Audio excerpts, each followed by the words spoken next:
अस्सलाम वालेकुम स्टूडेंट्स।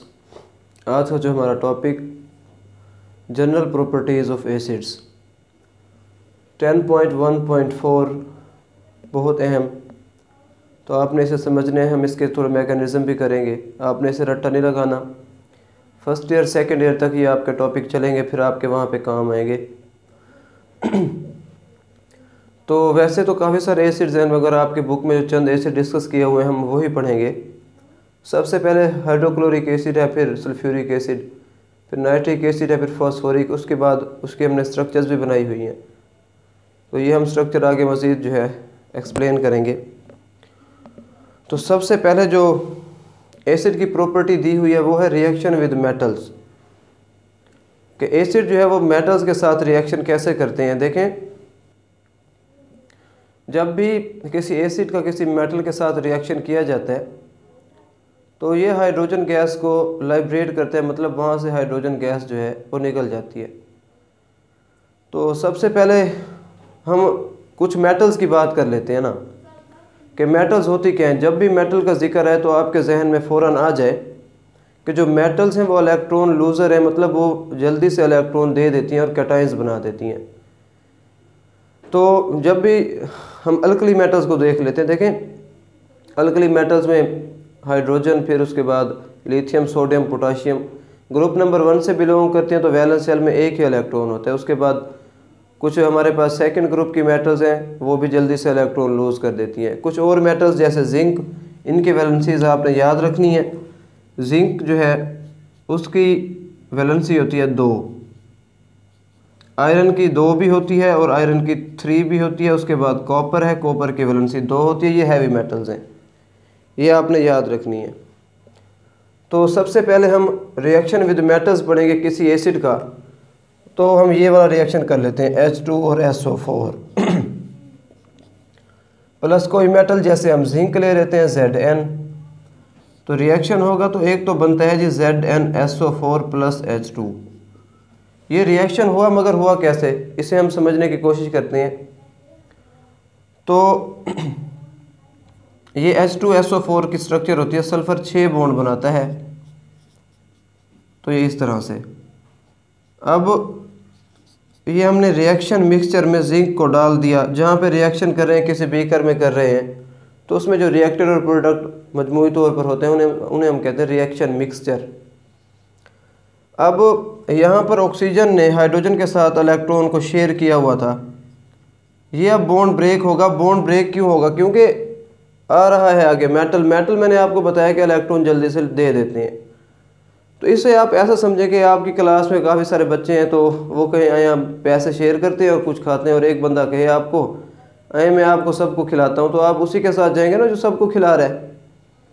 तो इस तरह जिंक जब मुफ्त में इलेक्ट्रॉन दे रहा है तो ऑक्सीजन ये तो नहीं चाहेगा कि मैं इलेक्ट्रॉन शेयर करके रहूँ, वो यहाँ से बॉन्ड तोड़ेगा। ऑक्सीजन की वैलेंसी 2 होती है। अब इसके पास एक इलेक्ट्रॉन वापस जो उसने हाइड्रोजन के साथ शेयर किया हुआ था, तो ये Zn, और ये देखें अब हर किसी की वैलेंसी पूरे, जिंक की 2 और ऑक्सीजन की भी 2 वैलेंसी, और ये बन गया जी Zn और SO4। अब ये हाइड्रोजन के पास अपना इलेक्ट्रॉन वापस आ गया था, तो ये अब उन्होंने अपना डुप्लेट तो मुकम्मल करना, स्टेबिलिटी तो गेन करनी है, तो आपस में ही बॉन्ड बना लेंगे और क्या बन जाएगा जी H। तो दूसरा हम रिएक्शन करते हैं रिएक्शन विद मेटल्स का। देखें एक रिएक्शन दिया हुआ है एलुमिनियम का, एलुमिनियम प्लस हमारे पास एसिड HCl, तो क्या बनेगा जी। हमें देखिए एलुमिनियम की वैलेंसी 3 होती है। मैंने पहले भी आपको बताया था जब हमने 3A के एलिमेंट्स पढ़े थे, तो उसमें बोरोन और एलुमिनियम था, तो इनके आखिरी शेल में 3 इलेक्ट्रॉन होते हैं, तो मतलब इनके वैलेंसी भी 3 हुई। और क्लोरीन के वैलेंसी हमें पहले ही पता है कि 1 वैलेंसी है, देखें, और हाइड्रोजन की भी 1 होती है वैलेंसी। तो एलुमिनियम की वैलेंसी को सेटिस्फाई करने के लिए 3 क्लोरीन चाहिए। तो पहले हम रिएक्शन करेंगे, बाद में बैलेंस करेंगे। AlCl3 और प्लस, मैंने अभी बताया था आपको कि जब भी एसिड किसी रिएक्शन करेगा मेटल के साथ तो हाइड्रोजन गैस जो है वो लाजमी रिलीज होगी। तो इस रिएक्शन का मैकेनिज्म देखते हैं कि ये हुआ कैसे। तो ये हम पहले बैलेंस कर लेते हैं। अच्छा जी, अब देखें यहाँ पर हमने 6 HCl लिए थे, तो HCl और HCl। इस तरह हमारे पास वही HCl और H और Cl और HCl। अब एलुमिनियम हमने 2 लगाए, एलुमिनियम उसके पास 3 इलेक्ट्रॉन होते हैं। चलो हम यहाँ पे ये एलुमिनियम 3 और इस एलुमिनियम के पास भी 3 इलेक्ट्रॉन होते हैं। अब देखें एक इस पे लग गया, एक इस पे और एक इस पे, तो क्या बन गया जी, ये बॉन्ड यहाँ से ब्रेक हुआ और यहाँ पे लग गया जी AlCl3। और ये जो 3 क्लोरीन है वो इस एक इलेक्ट्रॉन पे और ये वाला इस पे और ये इस पे, तो ये भी क्या बन गया जी AlCl3। तो AlCl3 और AlCl3 कितने AlCl3 जी, 2 दफ़ा AlCl3। अब ये हाइड्रोजन क्या करेंगे, ये फिर आपस में बॉन्ड बनाएंगे H2, ये H2 और ये H2, H2 H2 और H2 जी कितनी दफ़ा H2, 3 टाइम्स H2। तो ये रिएक्शन इस तरह हमारा बिल्कुल आसान है, तो ये हमने करना है।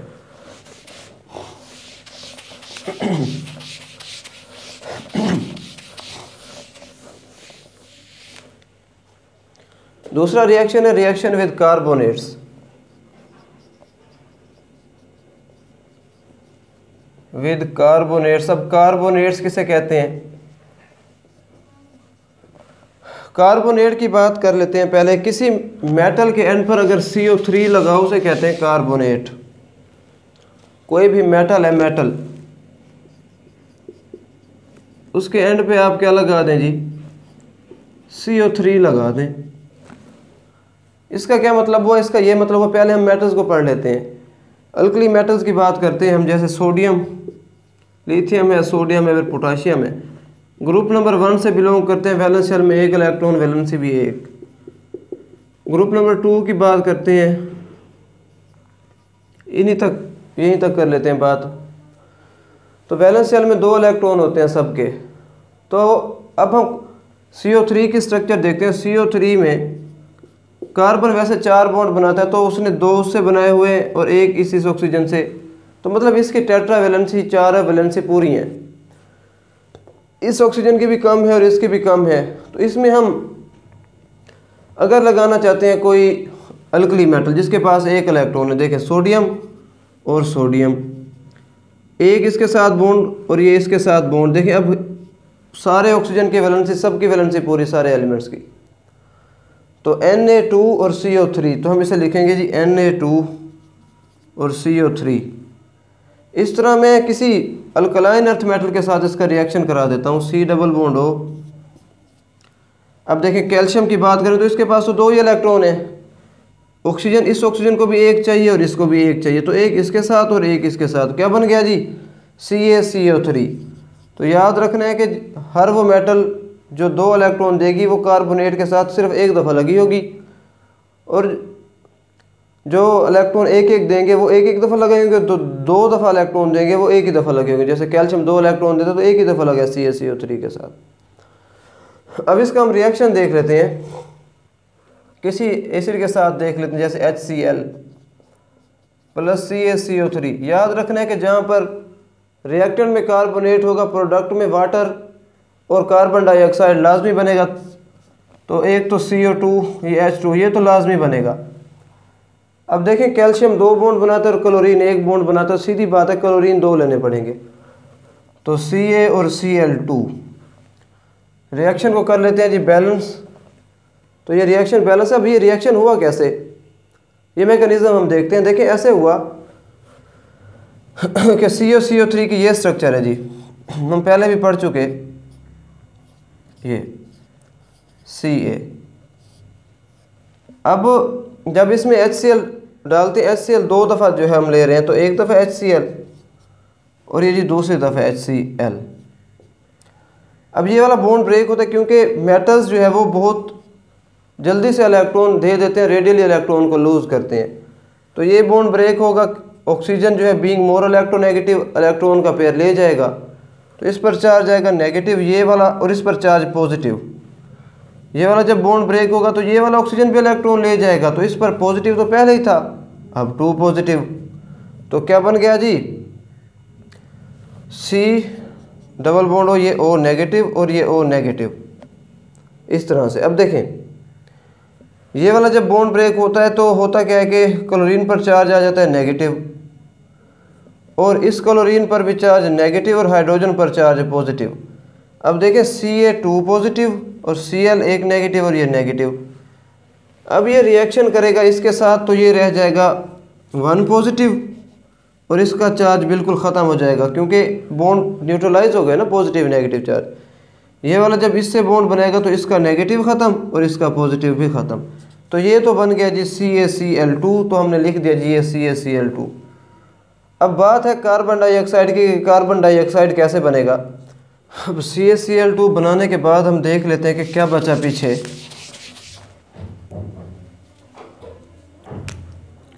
ये बच गया था C double bond O, single bond O minus और O माइनस, और 2 H प्लस बच गए थे जी। तो एक H प्लस जो है यहाँ पे लग जाएगा और एक H प्लस जी यहाँ पे लग जाएगा। तो क्या बन गया जी, C double bond O, single bond OH और सिंगल बॉन्ड O और H। अब देखें क्या होगा मज़ीद। अब हमने कार्बन डाइऑक्साइड और वाटर बनाना है बस। अब होगा ये कि यहाँ हम इसे ऐसे लिख देते हैं, बल्कि H और सिंगल बॉन्ड हमारे पास जी H। ये वाला जब बॉन्ड ब्रेक होगा, क्योंकि ऑक्सीजन की इलेक्ट्रोनेगेटिविटी 3.4 है, 3.4 इसकी और 2.1 इसकी, तो जब ये बॉन्ड ब्रेक होगा तो इस पर चार्ज आएगा नेगेटिव और कार्बन पर चार्ज आएगा पॉजिटिव। ऑक्सीजन की इलेक्ट्रोनेगेटिविटी भी हमारे पास तकरीबन है 2.2। तो ये वाला जब बॉन्ड ब्रेक होगा तो इस पर चार्ज आएगा पॉजिटिव और ऑक्सीजन पर चार्ज फिर नेगेटिव। देखें ये पॉजिटिव नेगेटिव ये आपस में बॉन्ड बना के देखें, H पॉजिटिव और ये O पेपर जो नेगेटिव है वो एक दूसरे को कैंसिल करेंगे और ये बन जाएगा H2O। देखें H2O बन गया।